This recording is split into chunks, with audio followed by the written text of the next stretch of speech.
Bonjour les locos. Cette semaine, dans le parcours 52, je vous ai demandé de travailler sur les ombres et vous avez bien bossé. Du coup, je veux partager avec vous 5 façons d'utiliser les ombres pour améliorer vos photos. Suivez-moi.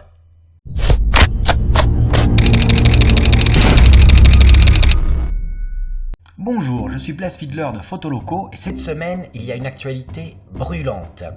J'ouvre la vente à mes formations sur le flash. Alors j'ai 2 formations sur le flash, une pour les flashs TTL et une pour les flashs strobistes, la méga formation. Et c'est ouvert jusqu'à vendredi soir, le 18 mars seulement. Donc si ça vous intéresse, vous avez un lien en dessous et même un code de promotion. Mais retournons maintenant à nos ombres. Regardez cette vidéo. Cette petite fille n'a pas encore découvert que l'ombre fait partie d'elle. Mais vous, en tant que talentueux photographe, je suis sûr que vous allez y faire très attention. Regardons ces photos. Voilà l'épitome de ce que j'entends par l'ombre fait partie du sujet. Dans cette photo de Pixie, c'est une photo d'une grande simplicité. Un sujet, une ombre et un cadrage fait de telle façon que on respecte parfaitement l'ombre et le sujet. JC61, même histoire. Un garçon et une ombre projetée. Raymond 51, le chien et l'ombre. Alors ce qui est vraiment intéressant, plus l'ombre est longue, plus c'est intéressant, mais ça montre aussi 2 perspectives du même sujet. On voit vraiment le chien d'une façon complètement différente avec cette immense queue là derrière, que si on regardait juste le chien sans ombre. Ça, c'est un immense classique, Gilbert 7607. Les randonneurs au petit matin de Fromentin. Les ombres de la mort de Gab. Alors là, un excellent respect. Vous voyez aussi un cadrage qui est au même niveau en haut de l'arbre et en dessous de l'ombre. Par contre, Gab, si je peux te donner un conseil, simplifie encore ton image. Regardez, faites tous l'exercice. Prenez votre main et cachez ici toute la partie droite de la photo. Mettez-vous comme ça juste devant votre photo et cachez cette partie droite. OK ? Pour garder finalement que cette partie-là de la photo. Et dites-moi si vous ne la trouvez pas plus puissante, cette photo. On n'a vraiment plus que ce tronc et cette ombre et un peu de ce côté-là qui vont rester. Et on a vraiment du coup une simplification et une photo qui est plus facile à lire et à comprendre que si on avait gardé toute cette partie droite de la photo. Voilà. Et une fois n'est pas coutume, je veux vous montrer aussi quelques photos qui ne respectent pas cette première règle, l'ombre fait partie du sujet, et vous montrer qu'elle marche beaucoup moins bien. L'homme de l'ombre de Manu B, vous voyez, cette personne-là, boum, couper la tête. La photo aurait été beaucoup plus puissante si la personne était avancée de 5-6 pas, et on avait toute l'ombre de cette personne. L'envol de Pixie, alors là, le sujet, son ombre, on a coupé la tête du sujet, et puis aussi ici on a des ombres qui font pas partie de l'histoire que je veux raconter.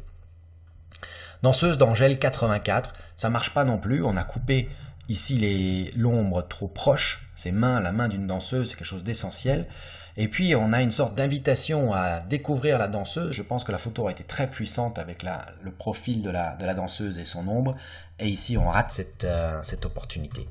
Et puis ici des promeneurs, ou pareil de Ryan Curier, où on rate ici la photo parce qu'on ne garde pas une grande partie de l'ombre. La deuxième façon de bien utiliser les ombres, c'est de n'avoir que l'ombre, de ne pas avoir le sujet qui diffuse l'ombre, mais uniquement son ombre.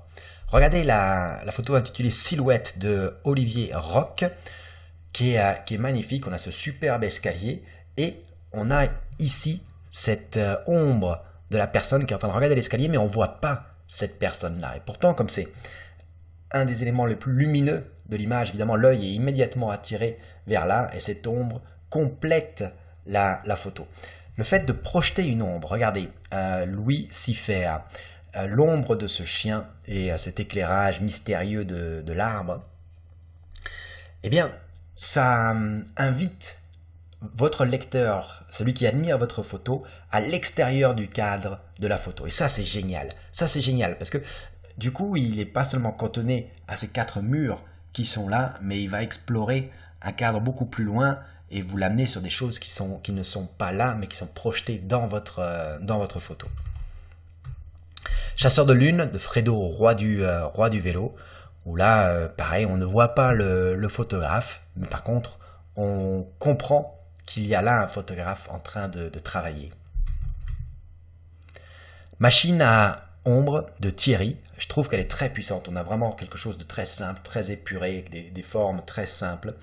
Et on a une simple projection d'une rampe d'escalier sur les marches. On ne voit pas cette rampe d'escalier, mais évidemment, l'imagination peut très facilement reconstituer cette rampe. Et à mon avis, c'est beaucoup plus puissant que si on avait la rampe elle-même dans la photo. Beauté mortelle de Pixie, c'est complètement exceptionnel cette photo. On a cette ombre projetée à travers la transparence, la translucidité de cette fleur, et puis juste deux pattes quasiment menaçantes là, qui dépassent de la fleur. Ça, c'est absolument énorme. On ne voit pas ou à peine le sujet principal, mais on comprend extrêmement bien sa présence, et c'est encore plus menaçant que si on voyait complètement cette araignée. Alors Jean-Luc Guérin nous propose une façon très classique que vous pouvez extrêmement facilement mettre en œuvre d'utiliser les ombres. Vous vous promenez et vous avez le soleil dans votre dos, donc vous avez une très grande projection d'ombre devant vous. Vous êtes seul, vous êtes avec des amis, vous êtes en couple, et vous pouvez très facilement, en cachant votre appareil photo sur vous par exemple, sur vous de telle sorte que le soleil soit derrière, qu'on ne voit pas votre appareil photo, prendre des photos très sympas. Ça marche sur des pavés, sur des pelouses, sur du sable, sur n'importe quel terrain qui soit assez uniforme pour que réellement on puisse se concentrer uniquement sur vos ombres. Donc pensez-y, c'est une chouette façon de prendre une photo de groupe, une façon originale. On a la même état d'esprit ici avec Lolo 27. Alors la troisième façon d'utiliser les ombres, c'est que les ombres vont relever votre sujet. Les ombres vont rendre votre sujet intéressant. Regardez ce pont de Bercy de J.P. Verjus. On a ce contraste qui est magnifique entre les zones éclairées et les zones d'ombre. Sans ces traversées d'ombre sous le pont, la photo ne serait absolument pas aussi intéressante. Même esprit d'Orimec, suivez la flèche, très fort contraste ici. J'adore cette photo de Christophe C, où derrière une persienne, on crée une atmosphère de mystère sur ce visage. Même état d'esprit, encore Christophe C, de l'ombre à lumière. Là, on a un cadre de travail magnifique. Vous pouvez imaginer toutes sortes de choses qui vont se dérouler avec ce cadre-là et qui vont être intéressantes à cause de ce filet d'ombre et de lumière que nous avons. Quatrièmement, j'appelle ça le Lucky Luke. Alors, le Lucky Luke, vous le connaissez tous, c'est l'arrière de tous les albums de Lucky Luke. Alors pour ça, il faut dégainer très vite son appareil photo, ou alors être un minimum patient. C'est pas très très difficile en Photoshop à faire. Je vous préparerai un tuto. Et ça permet vraiment de prendre deux photos et ensuite les combiner ensemble pour avoir votre sujet principal et un peu ce qui se passe derrière votre sujet principal. On a Pierre Simon qui nous propose Bang Bang Lucky Luke. Très bien réalisé ici, un grand classique. Sur cette photo, Mona Kea nous propose un sujet classique en premier plan, mais l'ombre projetée avec le diable montre un peu ce qui se passe dans la tête de ce sujet. Et on a un coup de foudre personnel pour moi de Jean Lino, l'ombre de ce que j'ai été.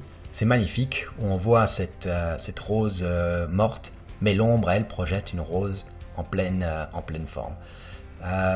On a, si vous voulez, sur cette photo deux plans.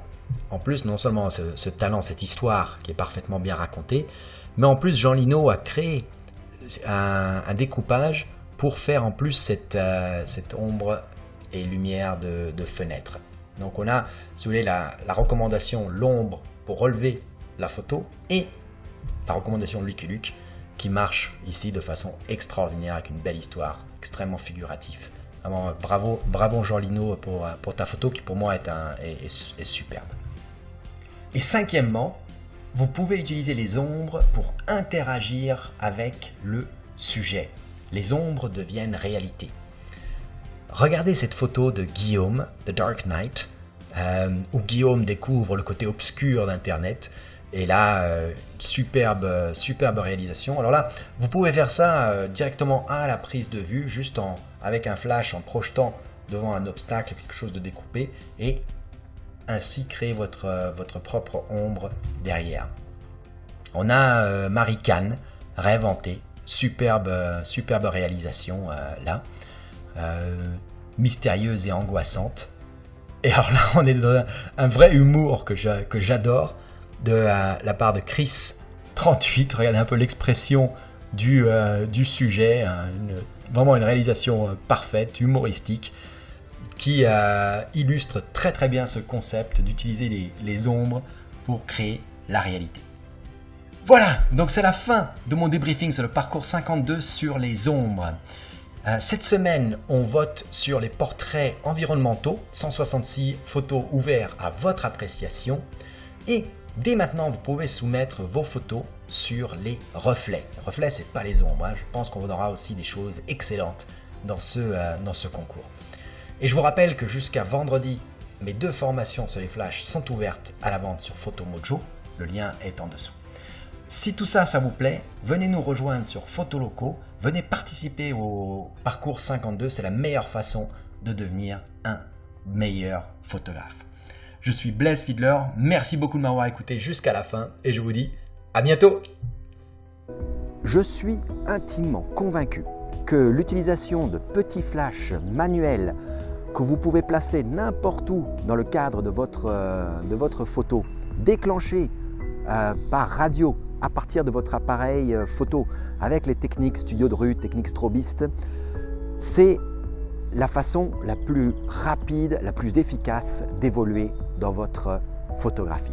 Le tout début de la formation, la première heure, s'adresse vraiment aux débutants. Je vous prends complètement par la main, je vous explique quel matériel, comment l'utiliser, comment le mettre en place, comment le régler, où le placer. Je vous explique toute la théorie photographique dont vous avez besoin pour extrêmement rapidement être d'attaque.